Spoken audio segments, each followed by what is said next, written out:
Amen. Imana yatugabiye kandi umuhingamo mwiza, umuhingamo udasanzwe,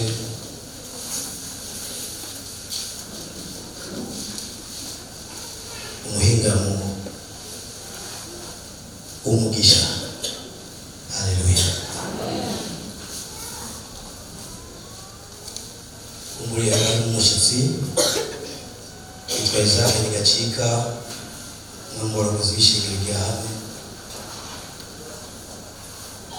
Narize Yesu umwami n'umukiza. Amen. Ibindi byose ntacyo bise no kwirata uretse imbabazi nagiriwe muri Kristo.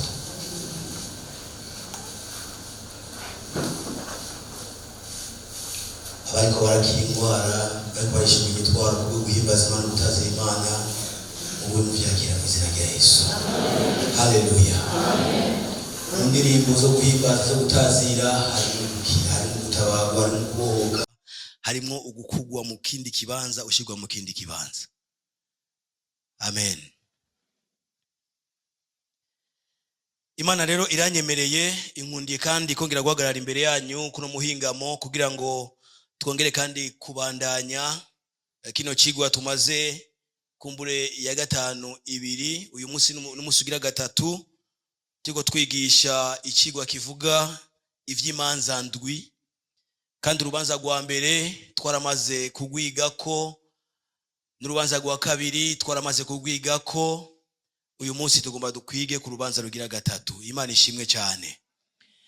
Kumbure abatara dukurikirana, kumbure mutari bwaze ngaha n'umusi n'umwe ngo mukurikirane nk'iyo cigwa, n'abandi muri kuma dukurikirana ku mbuga ngurukana bumenyi kuri YouTube, tuvuge ko ibikorwa bikorwa neza. Murashaka kubikurikirana ku mbuga ngurukana bumenyi, mukazokurikira ikigwa cyose neza. Yesu ashimwe cyane. Dufise abakozi b'Imana beza Kigobe, hariya muri media babikora neza cyane. Wiri abikora neza cyane. Imana ishimwe. Uno musi rero tugiye kuvugana urubanza rugira gatatu ruvuga ngo ibikorwa. Urubanza rw'ibikorwa vy'abizeye. Urubanza rw'ibikorwa vy'abizeye.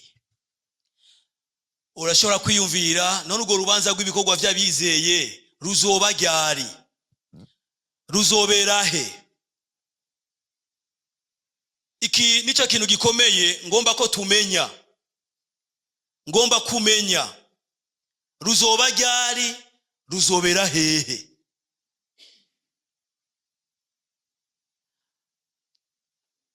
Uru rubanza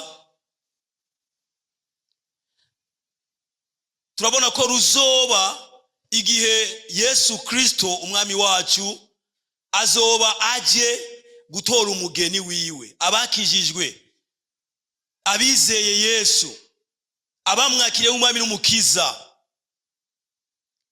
igihe azoba aje kudutora, tuzomusanganira mu kirere.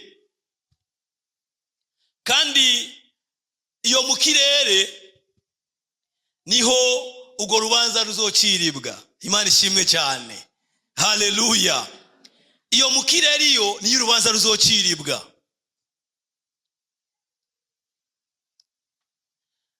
Ruzoba ari urubanza rukomeye, ruzoba ari urubanza ruhambaye, ruzoba ari urubanza rudasanzwe, kuko Kristo azoba yicaye ku ntebe ari umucamanza, agomba gutangura guca urubanza rw'ibikorwa twakoze tukiri mu isi.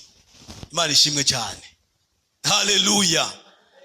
Ibikorwa wakoze, ibikorwa nakoze, ibi byose dukora, iyo niho Kristo yiteguriye kubicira urubanza.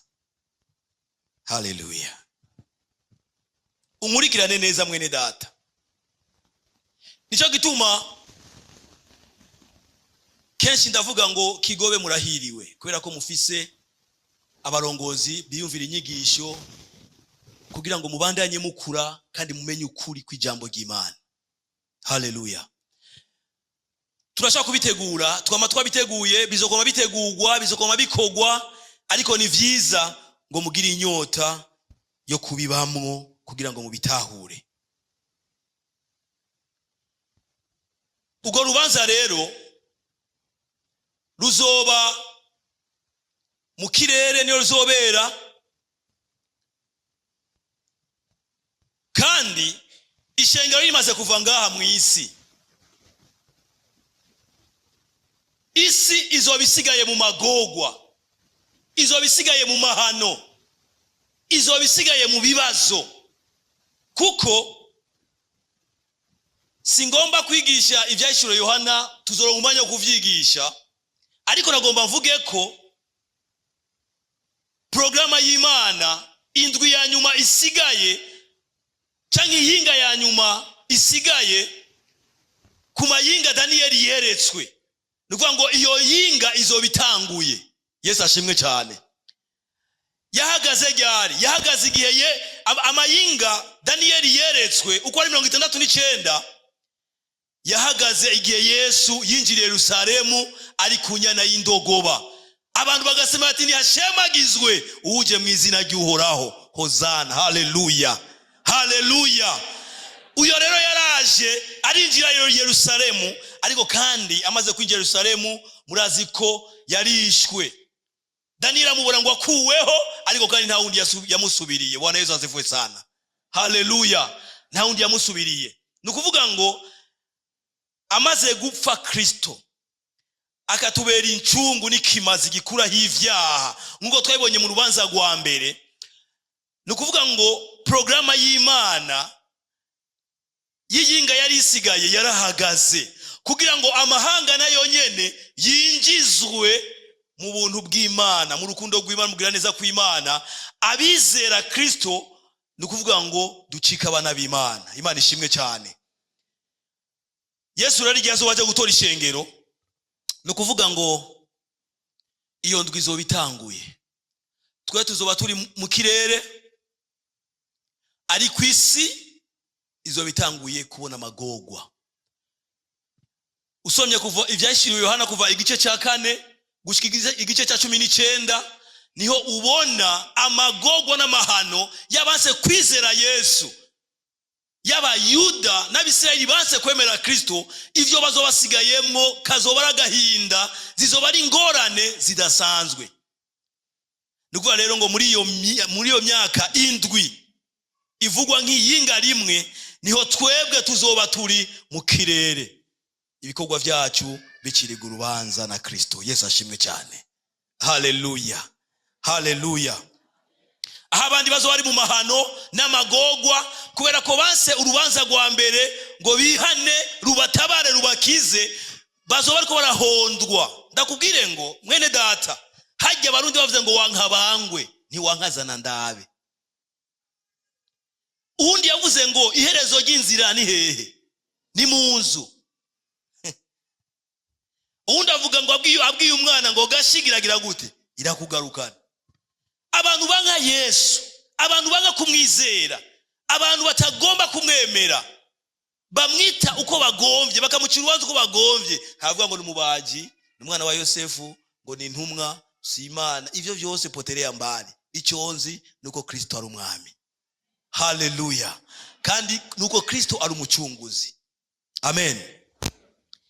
Uzoba ari umwanya w'amagogwa yabo, kandi ntibizoba vyoroshe, ariko abera, abana b'Imana, abakijijwe, tuzoba turi mu ijuru.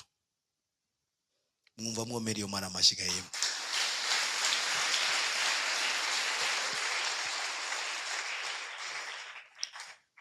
Haleluya. Munkundire dusome icyete cya mbere cy'Abitesalonike 4:17.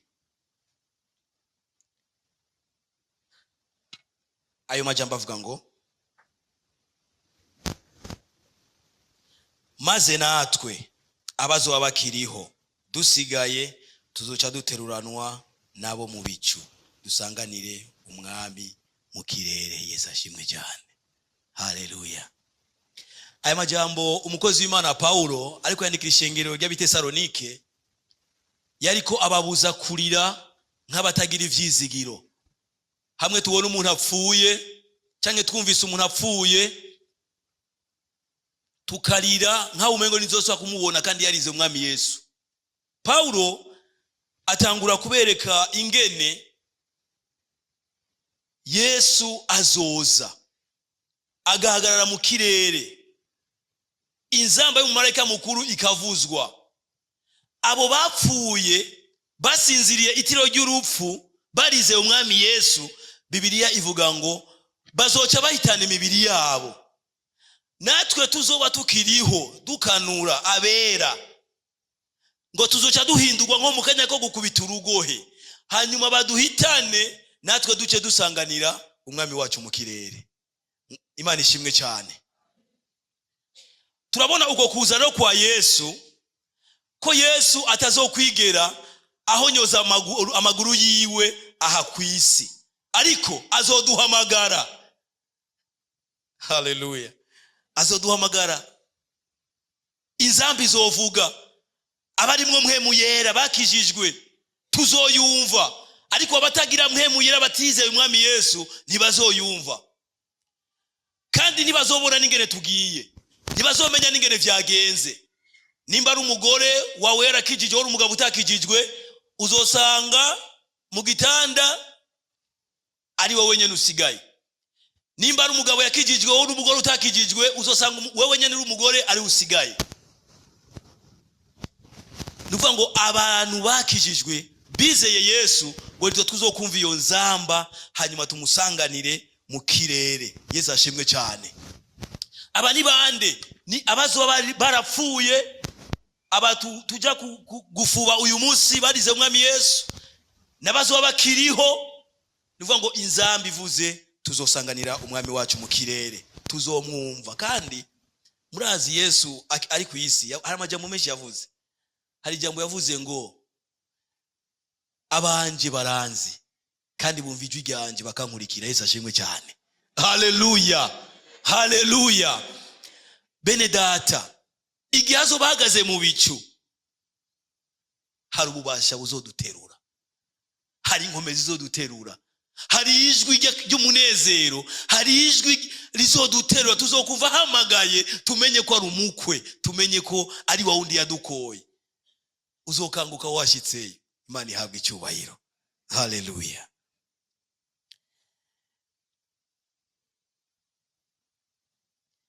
Uyu munsi hari abantu baja gufubwa, bapfa bapfira muri Kristo Yesu baramwizeye. Nagomba ndababwire bene data, uru rubanza ruvugwa ngaha rw'ibikogwa ni kuva kubizeye muzi bose, kuva kuri Aburahamu.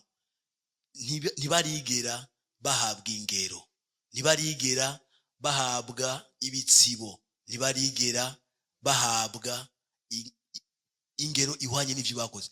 Nuvuga ngo bose abapfuye kera bizeye n'abapfu bizeye, twese turindiriye iyo ntebe ya Kristo. Imana ishimwe cyane. Haleluya. Twese niyo tuzohererwa ingero y'ivyo twakoze. Nta muntu umwe rero arigera ronka iyo ngero, nta numwe.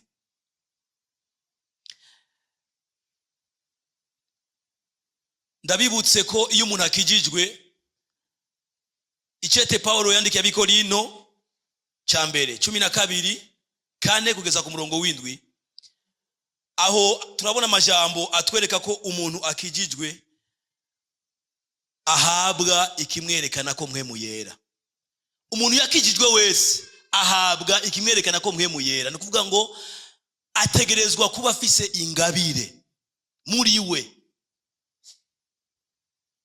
Mu ishengero rya Kristo nta pine ya reserve ibaho, nta gatoki kaburegeye akabaho ataco gakora. Mu ishengero rya Kristo twese uziko wakijijwe urafise ingabire wahawe na mpwemu yera ikunyegejwemwo. Yesu ashimwe cyane.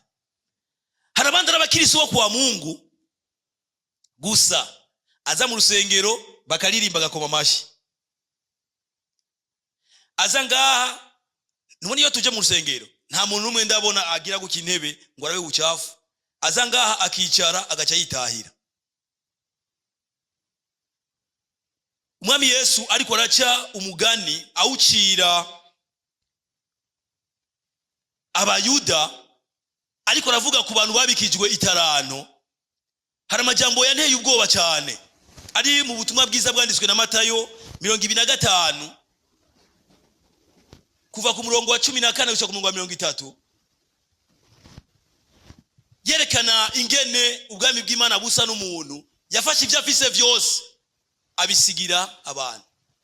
Ngo umwe amuha itaranto 5, undi amuha itaranto 2, undi amuha 1. Muri ayo majambo ku murongo avuga ngo umwe wese uko ashoboye. Yesu ashimwe cyane. Umuntu yakijijwe ntidufise ingabire zimwe twese, kandi ndushaka gukora ibintu bimwe twese, ariko umuntu wese azi ko yakijijwe arafise ingabire yamunyegejwemwo na mpwemu yera.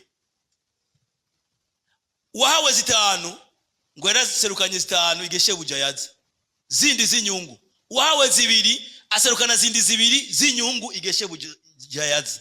Uwahawe 1 acaraza n'umutwe ngo jewe ngo narinzi kuri umuntu w'ingare ngo kuma ku miju itasanzaje.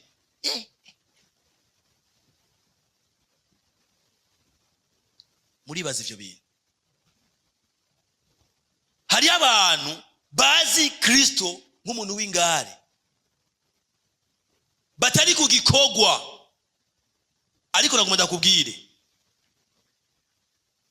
ivyo ukora uyu munsi ukiri mu mubiri, ivyo ukora uyu munsi, ivyo nkora uyu munsi nkiri mu mubiri,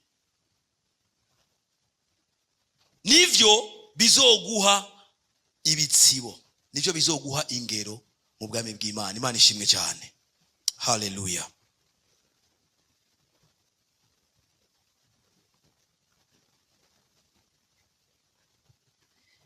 Icete cya 2 cy'Abikorinto 5:10. Icete cya 2 cy'Abikorinto 5:10.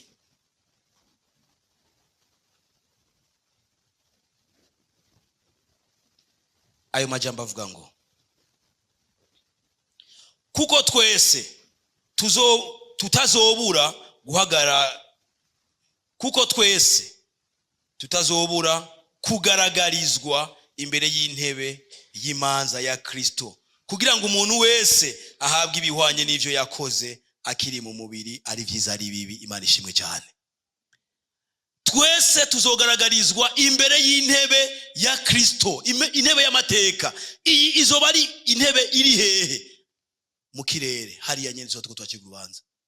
Iyo abantu basomye amajambo hari igihe bavyitiranya bakiyumvira ko kumbure tuzoba ari urubanza rundi bagomba guhakana ko abizeye Yesu Kristo, abamwakiriye abana b'Imana nabo nyene kubera kumbura hari bibagora cyangwa ibibananira, iyi ntebe y'imanza ya Kristo nabo nyene bazoyihagararako. Ariko iyi ntebe ivugwa ngaha ya Kristo, abera abana b'Imana tuzohagararako, ni iyi ntebe y'amateka, aho tuzoba tuko turacibwa, ibikorwa twakoze bizoba biriko biraciribwa urubanza. Kandi ubwo rubanza ibikorwa vyacu turabona neza ko ni naho umuntu wese azoronkera ingero. Imana ishimwe cyane. Umuntu wese azoronka ingero y'ibikorwa vyiwe. Icete cya 1 cy'Abikorinto 15:23. Ngomba dusome uyu murongo uvuga ngo ariko umuntu wese mu mwanya wiwe. Imana ishimwe cyane. Haleluya. Ariko umuntu wese mu mwanya wiwe. Murazi uno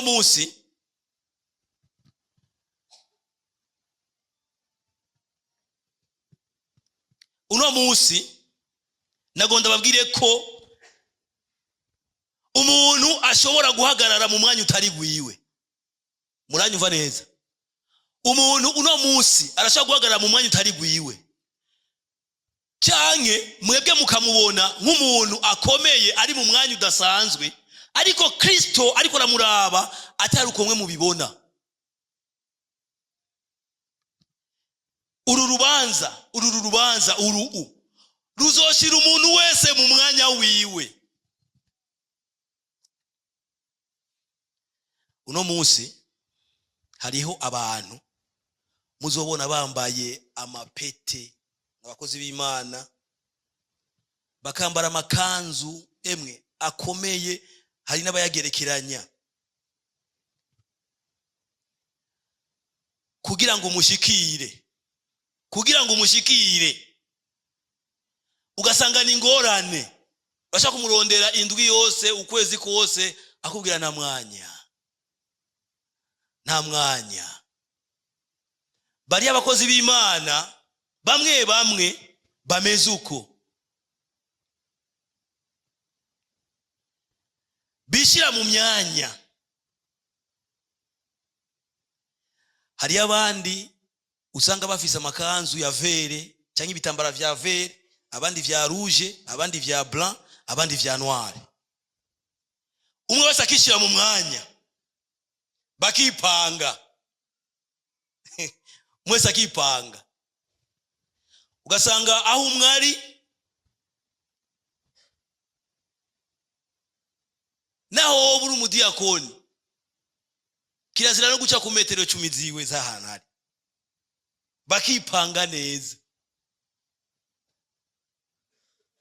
Ugasanga umwe n'uwa mbere, undi n'uwa kabiri, undi n'uwa gatatu, undi n'uwa kane. Ugasanga kugira ngo uzoshikire ujya wa mbere muzoba wasenze n'amava gakoboka. Ivyo vyose nibipange bishire mu myanya, ariko hari urubanza ruzoshira mu mwanya umuntu wese. Bwana Yesu asifiwe sana. Yesu yavuze ngo abinyuma bazoba bahehe. Ngo abinyuma bazoba bahehe. Abinyuma bazoba abahehe imbere. Nukuvuga uno munsi urashobora kuraba umuntu ukavuga ati vraiment uyu muntu ingene asenga, ingene ari umusenzi w'igitangaza, ari umuntu akomeye, uyu kabisa Yesu yoza ibitsibo byose azobitwara. Ukaraba umwigisha mwiza, nimba ari umurongozi, nimba ari umwigisha, nimba ari kuvuga ati nukuri ujya muntu hamwe Yesu yoza, wowe ukamushira mu mwanya. Erega hariho n'abatishira mu myanya, ariko abantu ba Kristo mukabashira mu myanya. No ngaha hari umuntu uzawuva ngo naka ngo wapi, ngo naka ngo afazari, ngo naka ngo no musi ho karabaye. Iyo myanya mudushiramwo mumenye ko mwebwe mutari Kristo. Kristo ni wazoza kudushira mu myanya yacu. Bwana Yesu asifiwe sana. Haleluya, haleluya. Kristo azoza kudushira mu myanya yacu, azoba yicaye ku ntebe agushire mu mwanya wawe. Uyu munsi washa kuvuga ngo Claude ni gitangaza mu kuririmbisha, Blaise ni hatari, Shadrake ni hatari, Eroge mukabapanga baridere bose bo ngaha ngo nakangwa ngo ariko narongora indirimbo ngo wapi mukaba umwe mukamubwira wa mbere undi wa kabiri undi. Umviriza, Kristo azoza hagarare mu bicu aduhamagare, hanyuma twese adushire mu myanya yacu. Bwana Yesu asifiwe sana. Haleluya. Azodushira mu myanya yacu. Umviriza, hari abantu bitije akantu ngo kwipanga. Ukaza umuntu akuye ngo nta muntu yipanga ngaha, ngo baragupanga. Mwijuru nta muntu azopanga uwundi, Yesu azodupanga. Bwana Yesu asifiwe sana. Haleluya. Ibikorwa bizociriga urubanza. hanyuma ibikorwa wakoze icyo wamaze icyo wamaze nicyo kizotuma uronka ikibanza kanaka imbere ya Kristo. Bwana Yesu asifiwe sana. Ndagira amakenga, ntagira ubwoba, kuko Yesu amaze kubona ko abantu bashobora kuzogwa muri ivyo bibazo, yavuze ngo nimwaheza gukora vyose muvuge ngo turabakoze imburakimazi. Twategerezwa gukora iyo twakoze ivyo twategerezwa gukora. Yesu ashimwe cyane. Haleluya, haleluya. Alo, turi kumwe? Hari abandi duhaza kubikora dutse ngaho hanze, anza pandisha muguru ase leo nilikomesha. Mwibaza ngo ivyo bikorwa wakomesheje uno munsi mwijirizo bisangayo. Yesu ariko arigisha abantu, yabigisha guca bugufi, bace bugufi, bamenye ko abantu ibikorwa ari vy'Imana ubwayo ikorera muri twebwe. Duce bugufi.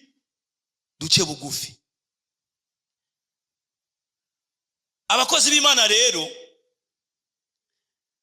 bamwe bari bakwiye kumenya neza ko aha mw'isi uko vyogenda kose, ariko hari umunsi ivyabo bizogaragara, ivyabo bizoja habona. Mbega murazi, erega abantu twivira ko abakozi b'Imana kandi tukababona ko abantu ba grave, kandi mu bisanzwe Imana ikabakoresha, kuko Imana nta ngorane ifise, irabakoresha kugira ngo abantu bakizwe. Yamara ugasanga n'umuntu yagize ministeri kanaka, ishengero kanaka, ugasanga ivyo yabikoze kugira ngo aronke icyo kurya, kandi ugasanga kubera iyo mitwe yiwe ariko akorera Imana, kubera iyo mitwe yiwe ugasanga agira mu ijipe nziza neza, ifite urupango rwiza, ariko Imana ikiramuraba ivuga ngo wowe ingero yawe niyo nyene iri kuraronka. Imana itwabare cyane. Amen. Imana rero izoshira, Kristo azoshira mu mwanya umuntu wese mu mwanya wiwe. Nico gitumye iyo turakorera Imana rero dukwiye kugaba.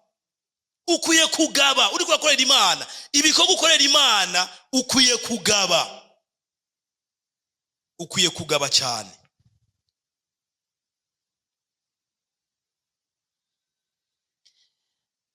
Tome ichete Paulo andike Baroma 14:10. Ichete Paulo yandikiye Abaroma 14:10. Ayo majambo avuga ngo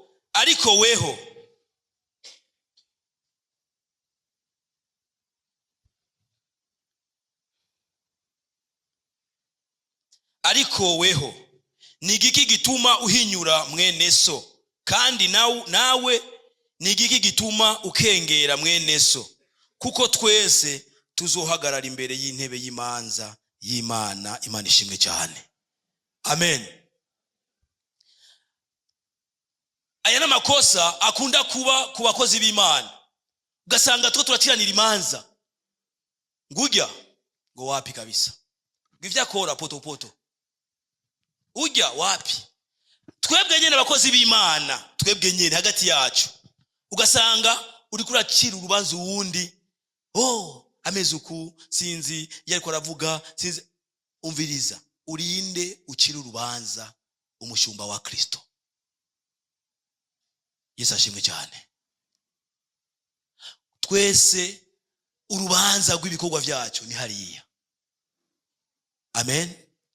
Amen. Ni hariya. Ubutumwa bwiza bwa Matayo 16:27.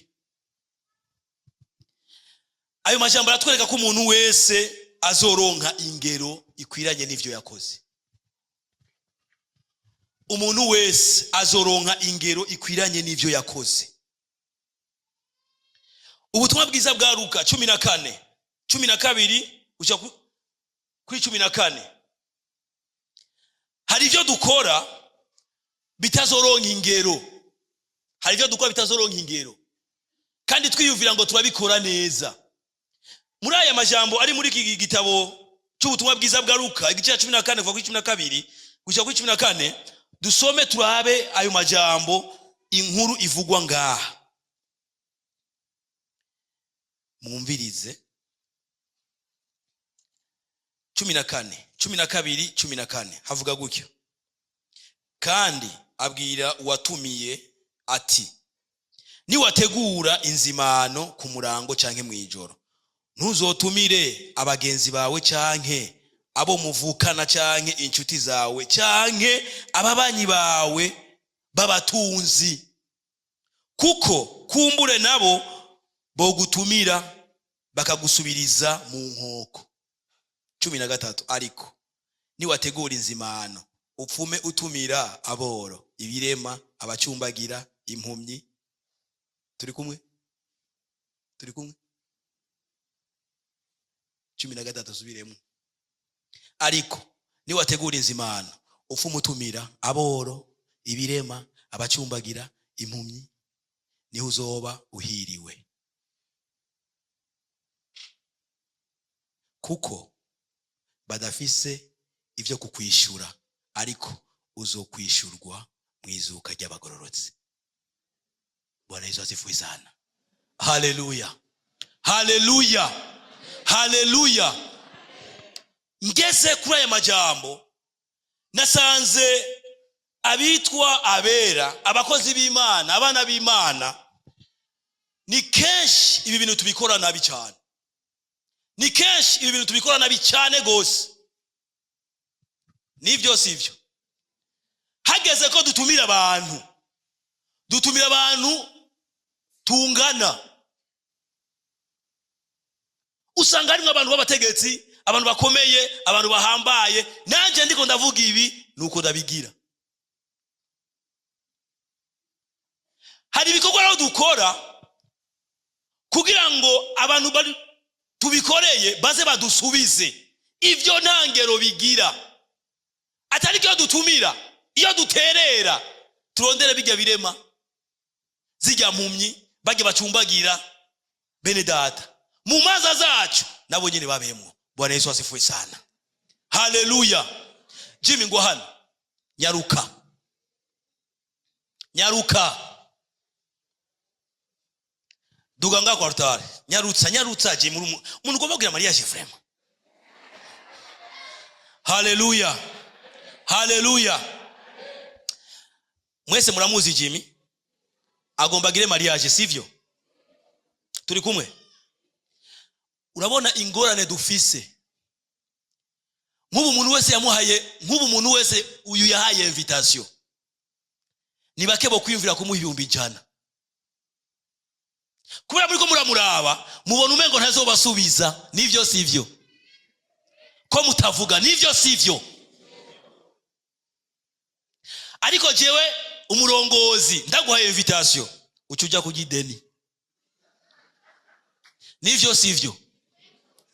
Ati kiongozi wetu atoke nende mufete yake sinda mu 200. Mbega ivyo birafise ingero canke nibigira? Ariko umviza sinda babuje kuzonterera. Yesu ashimwe cyane. Bwana Yesu asifiwe sana. Ariko nagomba ndakubwire, Jimmy agomba gire mariage. Haleluya, haleluya, haleluya.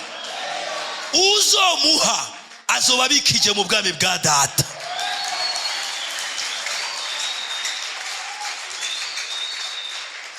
Amen, amen, amen. Kandi sindi ko ndamugira publicité. Turi kumwe?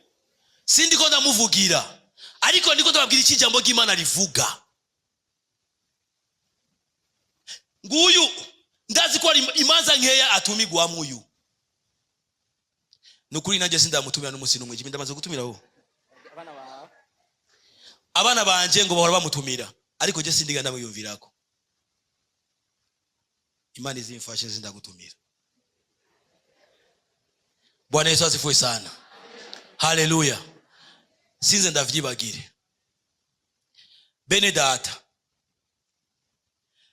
urabona ibaze ikimuga tugisanze yajya kisegera, hari gihe winamura ukagira amafaranga ijana, ariko wahura hajya n'umukobwa atari mama atari mushiki wawe, kaka nipe soda 20,000,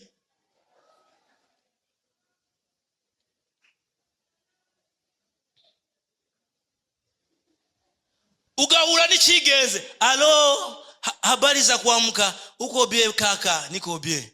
Mbona sina vocha? Hauna vocha hii? Na nakubwiye ngura igihumbi 10,000, kandi wowe nta musi n'umurashama amayinite y'ibihumbi 10. Buge abantu ngaba bamaze gushama amayinite y'ibihumbi 10 ni baki, ariko ugasanga yatumiye umuntu w'ikirara. Ivyo ntangero bigira. Hari ababikora ariko baratuongoza, none wumva uriko uratuongoza ukagira ivyo faida gani? Uko na bararako, alikini uyahaye kijya kimuga. Bwana Yesu azivuye sana. Ati ndaguhezagiye ikiro cy'ibiharage cya 5 mwijuru hari ingero. Amen. Hari bikogwa Kristo azoba ari kwararabe ingene twabikoze, avuga ati nukuri warakoze mwana wanje wo mwizigirwa. Hari abapfakazi, hari imfuvyi, hari abana nikora turi kumwe ngaha, uzubona niko yerera ngaha, cyangwa mugahurira mu isoko, cyangwa ni n'umubanyi wawe, ntiwibuka no kumuha n'igikwembe kandi ufise ibikwembe injojo, ntiwibuka no kumuha ikirato kandi ufise ibirato injojo. Kandi rero ikinangaza, twese nitwapfa ajya amavarize yose tuyasiga ngaha, ariko cya kimuga wanga guha ipantaro cyangwa ikirato imbere y'Imana. Imana itwabari cyane. Amen. Amen. Ibikorwa dukora rero, hari igihe tubikora tugomba ko bitugarukako, sivyo? Ndarihiye umwana ishure, uyo mwana akiga ni imfuvyi canke n'umwana w'umufakazi sinzi, tukabarira amashure, hanyuma bamara guheza ukaza uvumune ko ari doga ngusha ngo nayambu ntakimpa zero. Nibe nivyo bizocirwa urubanza. Tubikore tutiteze ko bazodusubiza, kubera hariho n'abandi tubikorera ejo bakabagaruka kuba abansi bacu. Ariko Kristo Yesu yiteguye ingero zose aguma zipanga, nimba tuzikora mu bwizigirwa. Bwana Yesu asifiwe sana. Ibikorwa byacu bizocirwa urubanza. Umuntu wese azoshirwa mu mwanya wiwe. Hari abandi bakozi b'Imana tugomba gusa twicare, barete makukudendo, barete ma spaghetti, barete mayayi. Urazi kurya magi ugacurya n'inkoko, umva hoje kurya inkoko bagaca baguha n'inkoko utahana. Ibyo byose ni sawa, kandi nanje nimwabiza nanzo bitwara. Bwana Yesu asifiwe sana. Haleluya. Singorane, ariko jewe nimuze mubinzanire kubera kuntinya. Turi kumwe? Jewe ndi mwene so, twebwe turi bene data. Bwana Yesu asifiwe sana. Haleluya. Turi bene data. Dukorera Imana kugira ngo tubarongorere kuja mu ijuru. Ibisigaye icyo muhemu yerato kugira gukora umukozi w'Imana ntuzugikore, ariko niya kugira ngo gikore uzugikore kuko n'umugisha n'igitsibo n'ingero uri kuri bikire. Imana ishimwe cyane. Hari abandi yagira ko batangira Imana mashikanwa, ukazama ngo jewe ngo ntange, ngo ntanga yagura ibirato by'abage batipe, ngo ntanga yagura amakoti y'abage batipe. Sha muze muturabe neza bene data, abarongozi bo mu kigo bose bameze neza. Bwana Yesu asifiwe sana. Nivyo sivyo? Haleluya. Amen. Ibikorwa mukora ntubikore widoga, ntubikora widodomba, kuko ivyo dukora n'ivyo ukora birafise ahantu bibikiwe ingero. Imana ishimwe cyane.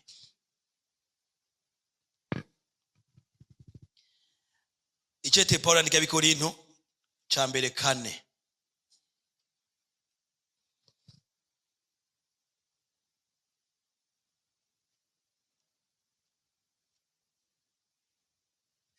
Kane umurongo wa 5. umviriza ingene havuga aya majambo. Avuga ngo nico gituma mudakwiye guca urubanza rw'ikintu na kimwe igihe cyago kitarashika, nico kuza ku mwami wacu. Azomurika ivyari vyanyegejwe mu mwijima, kandi azogaragaza inama zo mu mutima. Niho umuntu wese azohabwa n'Imana ishimwe rimukwiye. Imana ishimwe cyane. Amen. Amen. Ngo hari umunsi w'urubanza rw'ibikorwa byacu. Imana Kristo ngo azomurika hari indani mu mitima, araba ingene wabikoze, araba ingene nabikoze, mbega nasagute wasagute uri kurabikora. Uko nikinacho ni ngorane abantu benshi bagira. Ngo azomurika hariya indani mu mutima, arabe ingene twakoze ibikorwa dusa n'indani mu mutima. Kuko hariho n'abandi bantu iyo ariko arakorera Imana ashobora gutanga ibigira 10 injojo, agatanga amashikanwa, bavuze gutanga intebe akazigura zose, bavuze kubaka ishengero akaryubaka ryose. Ariko wowe nanje turiko turamuraba tukabona ko ngo umukozi w'Imana w'igitangaza akomeye, ahambaye, akora ibikorwa. Kandi mu yandi mashengero amwamwe umuntu bene uyu usanga bamwicarika imbere, ariko reka Kristo azobare wa mwanya. Bwana Yesu asifiwe. Kuko ivyo bizomurikwa, Kristo arabe ko wabikoze mu vy'ukuri bivuye mu mutima. Hari abandi kugira ngo utange ishikano uzumva ariko vrema uragiye mu ishengero nta nishikano utwaye, aho umugabo ni wabwiye umugore nta nishikano utwaye, ngo none ngo we ntutanga, ngo shaka dutange twese. N'abagore bameze uko, n'abagabuza bumva ngo none ngo wowe watwaye ishikano ngo none ngo je nawe ngo nituri umwe. Ukazanga umugabo aje mikono wazi, umugore ni wazanye ishikano. Ugasanga abana nuko mu gukorera Imana harabarinda gukubitwa, bya muri korale harabarinda gusuguma, gutelefonwa naka bite bimeze gute, ingo turacherewe ingo. Kama abanioni hakuna kitu ambacho kitaendelea leo. Neno ufumugumio hanyuma bireke kuendelea. Imani tuwabari cyane. Imani izomurika. Harabandi uzawumva ari mu gikorwa avuga ngo jewe ntabonetse, akikwita ngo jewe ngo muri korali ngo sivye, ngo mengo ni Yesu Kristo asivye. Wewe uri Yesu Kristo wapi? Siba urabe kwiko bavyo bitazobandanya. Harabandi mu mitwe buzuranye ukwiyuvira ko batabonetse mu bikorwa vy'Imana vyo babipfuye. Hariyo bakozi b'Imana bitwa ba Karito barafuye, hariyo abitwa ba Eliya batarika ibiganza mutamaropora bazi yicara hajya ndavyibuka nkiri umupeti muto asenze uva n'amabati ariko rakuruka, barafuye baragiye. Ariko kandi twararutse, ubu natwe turiko turakora, hanyuma natwe tuzogenda, hanyuma urungano rundi rukurikire. Yesu ashimwe cyane. Amen. Kora mu bwizigigwa, reka kwikwita mu gikiriza, kuko uko wikwita mu gikiriza uri gukora ivyo utazi. Nimba ari amafaranga utanze, nimba ari ishikano utanze, nimba ari ibikorwa ukoze, bikore unezerewe bivuye indani mu mutima, uko Kristo azomurika. Hari abandi batumaska bakaza ngaha badashaka, mukaza mudashaka, wacha basi nende banione kuya bakuona, lakini Yesu akukona hiyo siku. Ngurumva ngo mazindwi zibiri ntaja ngo mumigo ntaja ngo muri rwanje na adoration yo kwa gatanu, ngo kandi ajya ngo ari barongozi basha ngo guma baraba oya twe tukurabiriki, acha baba kuangalie. Bwana Yesu asifiwe sana. Ichete cha mbere cy'Abikorinto 3:11-15. Ayo majambo avuga ngo kuko undi mushinge ata muntu ashobora kuwushiraho atari uwashizweho niwo Kristo, niwo Yesu Kristo.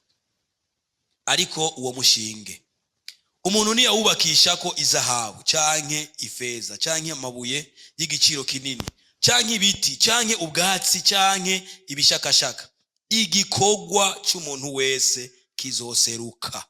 Wa munsi uzogiserura kuko uzohishuranwa n'umuriro, kandi igikorwa cy'umuntu wese uwo muriro uzokigeza icyo kirimwo.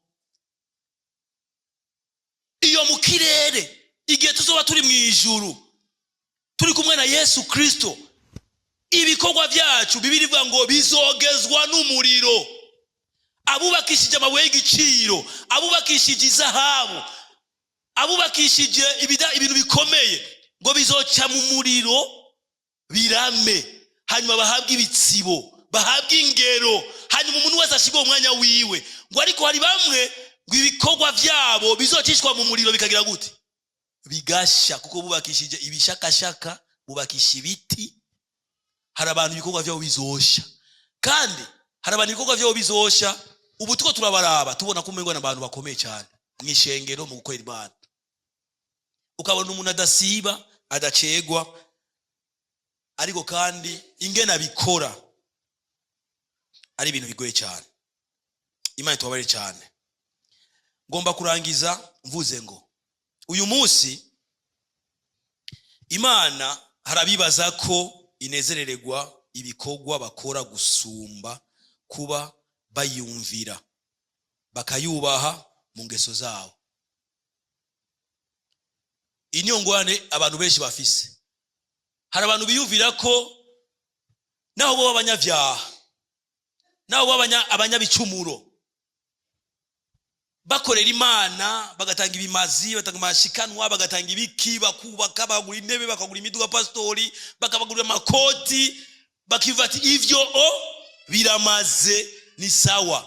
Ariko nakubona ubwire Imana yamye yirukana ibikorwa nk'ivyo imbere y'amaso yayo.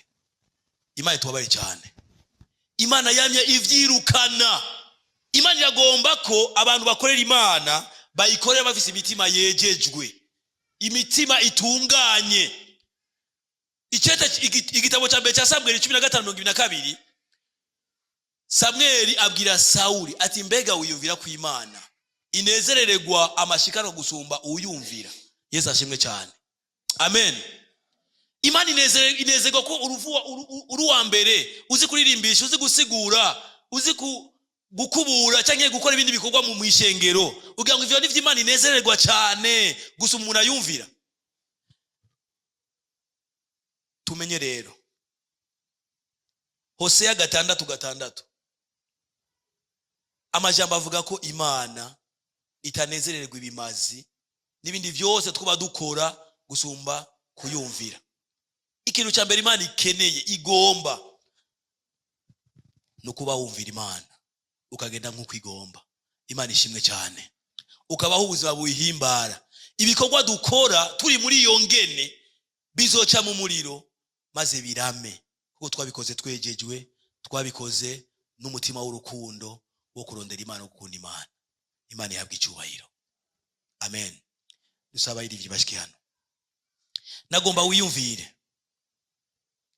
Nagomba ufata umwanya wiyumvire.